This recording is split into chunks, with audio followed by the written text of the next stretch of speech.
एक स्मरण झालं या सर्वांमुळे.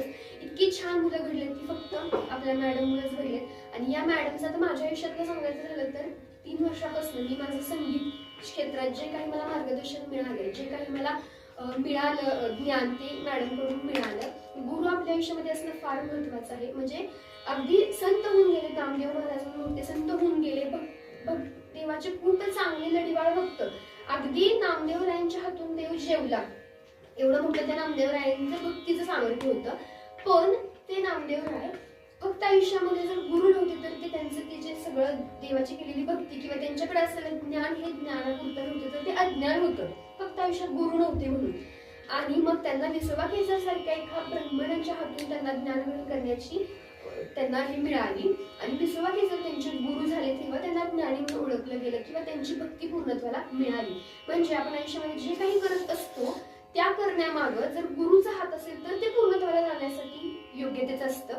तसं आपण खरंच खूप नशिबान आहोत आणि आपण सर्व विद्यार्थी शिवाय आपले पालक आहे की आपल्या आयुष्यामध्ये इतके छान गुरु मिळाले. ही सामान्य व्यक्ती नाही, सर्वसामान्य व्यक्ती नाही, तर या व्यक्तीमागं अध्यात्माची परमार्थाची खूप मोठी भगवंताचे आशीर्वाद आहे त्यांच्या पाठीमागे, ते आपल्याला भेटतात त्यांच्या माध्यमातून. तर माझ्या आयुष्यामध्ये खूप मोलाचं स्थान त्यांचं आहे. मला माझ्या नवीन प्रवासाला मी आता जी काही सुरुवात केली या प्रवासामध्ये आध्यात्मिक शिवाय बाकी म्हणजे आध्यात्मिक क्षेत्रात मला तर त्यांचं मार्गदर्शन मिळतच राहिलं, गाण्याच्या क्षेत्रातही मिळत राहिलं. शिवाय आपल्याला ज्या व्यवहारामध्ये चालता बोलता असताना आपल्याला ज्या काही अडचणी असतात, ज्या काही गोष्टी आपण फेस करतो, त्या सर्व गोष्टींचं जे निरसन दिदीन पुढे दिलं की अगदी सहजरित्या ते निरसन करून देतात. त्यांच्या अनुभव आमच्याशी शेअर करतात, आम्हाला त्यांच्या अनुभवातून शिकायला भेटतं. एवढ्या सुंदर रीतीनं आपलंच होऊन ते आम्हाला घेतात. इतकं सुंदर त्यांचे व्यक्तिमत्व आहे आणि आपल्या सर्वांना भेटले, खरंच आपलं परम भाग्य आहे. आणि या सगळ्या गोष्टी मी मगाशी जो अभंग सादर केला तो अभंग नामदेवरायांचा आहे.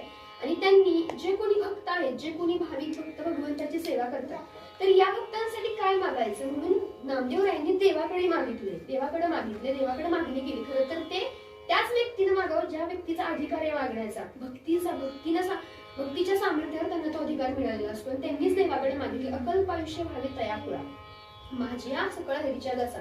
जे हरीचे दास आहेत, जे भगवंताचं नामस्मरण करणार आहेत, त्यांना अखंड असं आयुष्य लाभो हे देवाकडे त्यांनी मागणी केली.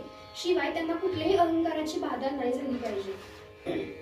नामा म्हणे तया असावे कल्याण ज्यामुखी निदान पांडुरंग. जे कोणी भगवंताचं स्मरण करतात, ही छोटी छोटी मुलं भजन सादर करतात, अभंग सादर करतात, त्याच्यातून त्यांचं सतत नामस्मरण घडतंय. आणि त्या सर्वांना